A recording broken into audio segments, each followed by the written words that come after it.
When you look at the life cycle of a project, why do you think success is often determined during the pursuit and proposal phase? I've been focused on growing a business and growing a presence in a region. It's really been prevalent to me how important it is for project managers to get involved even before the RFP comes out, just to really get to know your clients, your needs, the landscape, because you are the ones delivering for that client. I really think success starts with understanding what your client.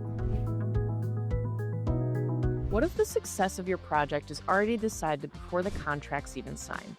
Many of the challenges project teams face, scope gaps, budget issues, misaligned expectations, can often be traced back to decisions made during the pursuit and proposal phase. In this episode, I'm joined by Marla Hamman, PE, Senior Consultant at Parametrix, and a transportation engineer and project manager with extensive experience leading complex infrastructure projects from planning through delivery. We talk about why early project manager involvement is critical, how PMs help translate client vision into executable plans, and how identifying risks before contract execution can set projects up for success. If you're managing projects or leading teams, this conversation will help you rethink where real project success begins and how you can create stronger outcomes from day one. Before we jump in, I want to tell you about AEC PM Connect, a series of in-person events we've created at EMI for AEC project managers and the leaders who develop them. If you want to stay on top of PM trends, elevate your team, and deliver stronger project results, these full-day events are built for you. Learn more and register at aecpmconnect.com. I'm your host, Fiona Johan, and this is the AEC Project Management Podcast. Let's jump right in.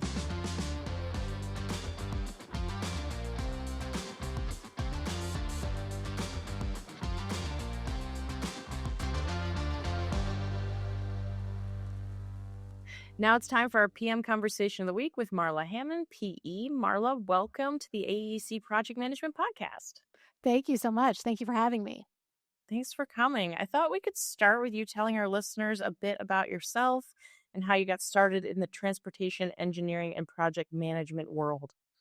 Yeah, absolutely. So transportation is kind of prevalent in our everyday, and something even early on in my life, my mom's side of the family is from Western Illinois. So a lot of times the Mississippi River would flood and we'd hightail it over there to start sandbagging to save all the roads from flooding. And I think early on it kind of stuck with me that our roads are our lifeline. That's how people get to amenities. That's how people get to hospitals. That's how people get to work. I mean, that was kind of constant present or in mind. So when I was growing up, I always really kind of was attracted to roads, I guess, and how to get people where they needed to go. And I really like talking with people. So civil engineering kind of fell naturally for me. And then how I became part of Parametrix about 18 months ago now in the fall of 2024, group of us, I was lucky enough to be able to start on the ground floor of the Midwest region at Parametrics. So we've been busy growing a business here, growing our presence here, and it's been exciting to get to deliver kind of new services to our clients. So really fortunate to be able to still be in transportation and be at Parametrics here 15 years into my career. That's great. I think a lot of engineers we talk to, and they interested at a young age in the civil structures around them, and I love that. It's an early fascination that kept going. We need Absolutely. lots more of those. So Yes, I agree. when you look at the life cycle of a project, why do you think success is often determined during the pursuit and proposal phase? Yeah, that's a great question. I think specifically because I've been focused on growing a business and growing a presence in a region, it's really been prevalent to me how important it is for project managers to get involved even before the RFP comes out, just to really get to know your clients, your needs, the landscape, because you are the ones delivering for that client. So I really think success starts with understanding what your clients want, what the community calls for, and kind of how to solve each problem as it comes. So that's well before an RFP is established, and that's well before you're even working on the project. Yeah, it speaks to the lifeline that project managers are, right? We need to Absolutely. be involved early and often. Yes.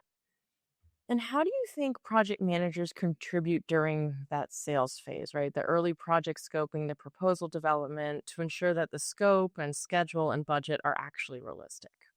Yeah, I it's there's a lot that goes into it, right? Project managers are ultimately responsible for delivering, just like you said, projects on budget, on schedule. And so that begins at the scoping level, that begins at understanding of what goes into technically delivering this project, but it also, project managers are the ones face to face with your clients every day. So building the trust is the most critical piece of, I think, being a project manager. So you're not only delivering products for your clients, but you want them to trust you to deliver those products and pick up the phone anytime, and they know that you're going to answer, and they're going to be able to trust what you're saying. So I think during the sales phase, really getting those project managers out in front of your clients and also kind of technically grounded in the proposal is critical. Yeah, we talk about that at EMI a lot about how your project managers, they're the people out interacting with your customer base, right? So Absolutely. it's really important that they have a good pulse on not only the project, but also, they have those skills to go along with it. And, like you said, build that trust. That's so important.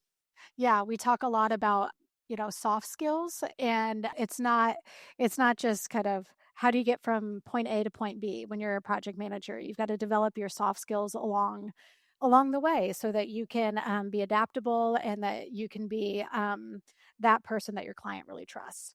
Yeah, how are you getting everyone else from point A to point B is usually the Absolutely. question. Yeah, I know my route. exactly. How do I get the rest of them to come with me? Right. Strong leadership drives strong projects. Become an AEC PM professional and give your team the leadership skills they need to thrive. Customize PM development, premium content, and a leadership edge that sets you apart. Learn more at aecpm.com. So, what do you think tends to surprise people about the role project managers play in translating a client's vision into actual executions around like staffing and phasing and coordination? Yeah, I think one thing that shouldn't be a surprise, but often is how to execute projects so that they can be funded in the future. So a lot of times, our clients' vision, long range plans, they have pillars of kind of what they're focused on, and those pillars come with funding opportunities. So it's really a project manager's job to progress projects and deliver to be funding eligible and funding ready in a lot of cases. And so you don't want to be so wrapped up in the technical aspect of things that you can't see kind of beyond just is it on schedule? Is it on budget? There's a lot more that goes into it. So a part of our role is understanding, okay, the client's long range vision for, let's say, this corridor is A, B, and C. I have one piece of it. Can I, you know, do more? Can I, get beyond just my scope in order to help our clients in the long run? Can I, you know, get things grant ready so that we can progress through more phases of this project? I think that's really important to establish kind of a long term process early in your delivery. It's really interesting. I like that because I think it also feeds into a little bit of this question I have for you that involving project managers early in those client interactions. Oh, sure. How do you think that involving them early in those client interactions impacts the client confidence and trust and also leads to ideally future funding? Yeah, absolutely. I mean, that trust is kind of the key thing. So you want your clients to be able to pay, like I said, pick up the phone and call you at any time. And that's really crucial. I began my career at the Illinois Department of Transportation. So I've been on the client side, and there's nothing more important than just having that trust that a consultant who's delivering your project is telling you the truth, they're keeping you in the loop, and they are delivering. So, getting involved early is not only building that trust, but it's also just understanding some of the issues that our clients face. It's clients aren't always just reading, we want to do this. There's usually a lot of politically charged issues. There's a lot of community driven issues, and really understanding where the clients are coming from, where the community is coming from in order to deliver the right solution for the right project. And what would you say in that process are some of the most common risks you look for, before even signing a contract that would lead to some kind of, issue in trust? Or how do we avoid that by making sure that we address them early? Yeah, I think one that comes up a lot for me in the transportation world is understanding the public involvement required for each project. So it's our responsibility to transparently communicate to the public kind of what our purpose and need is for each project. So if you just use a formula that, for every project, it's, this amount of public meetings, this amount of outreach, I don't think that really gives our client the best future outlook for the project. So it's really important to understand the communities that we're serving before we kind of even start the project. So during that scoping phase, have really good communication with the client at what the expectations are in delivering information to the public and receiving information from the public. Yeah, no, that's so important because that can make or break you if you're not careful. Yeah, absolutely. In both schedule, budget, I mean, in a lot of ways. So very crucial. Definitely. So how do you then align your project team before you kick off, right? For internal coordination or after a proposal award so that everyone clearly understands client expectations and commitments. Yeah, I think there's a lot that goes into that. One is every client operates differently. There are, legal reasons maybe we can't reach out to our clients. There are, preferences in communication, and it's really crucial that everybody on the team understands the boundaries of how we communicate with our clients. So as the project manager, that's kind of point A that you want to cover before you get into any meetings with your clients. You know, we in Illinois there's a Senate bill that really restricts kind of how we interact with our clients. So it's really important that the whole team knows that going in. Another thing when we talk about client expectations, it's their expectations for quality, their expectations for kind of how we represent them as consultants, because that's ultimately what we're doing when we're out talking to the public. So, having a good quality plan that we've gone over with the team, I think is really critical before we even meet with the client. And then just I think for me, if we are working on a project where I'm going to rely heavily on subject matter experts, those subject matter experts are getting involved early. They're during the RFP, they're before the RFP, they're doing the proposal with me. I want to make sure that everybody's on board with our approach before we've even signed a contract. Lots of communication. Yes, As as absolutely. as is the project manager's job, right? Yes, yeah, communication all around is critical. Definitely. So for firms that are still separating business development and project delivery, what challenges do you see and how can they better integrate those functions? That's a really good question. We at Parametrix use the seller doer model. So our project managers are constantly talking with our clients and of selling our product. When that gets separated, there's really a lack of accountability for each party. So you don't know, you know, I'm having this conversation with the client. Do I need to report back to different people? And I think what that leads to is a disconnect between kind of the company long-term goals and your strategies and the vision, and then what is actually happening boots on the ground. So it's really important, if firms are still kind of separating sales and operations, that whoever is kind of charged with the sales for that client is constantly communicating with those project managers who see the clients every day. And that's not only just, tell me what you know, that's let's get you out in the industry. Let's use these project managers to win the work. That's really important, I think. That's a lot of information. I really appreciate. Yeah. I think that's no. I like the way you tied that together with the seller and doer as well. That's Yeah, it's, you can use buzzwords a lot. There's a lot of, seller doer, resiliency, there's all that, but it's when it's really come down to kind of how you can win and deliver work appropriately, I think it's important that you kind of understand who's responsible and who's accountable to what, and how does our client operate? Do they like the seller doer model, or would they prefer to talk to one person for operations and one for sales? And you've got to be able to be adaptable for each of those. yeah. That adaptability is definitely key for every situation you're in, right?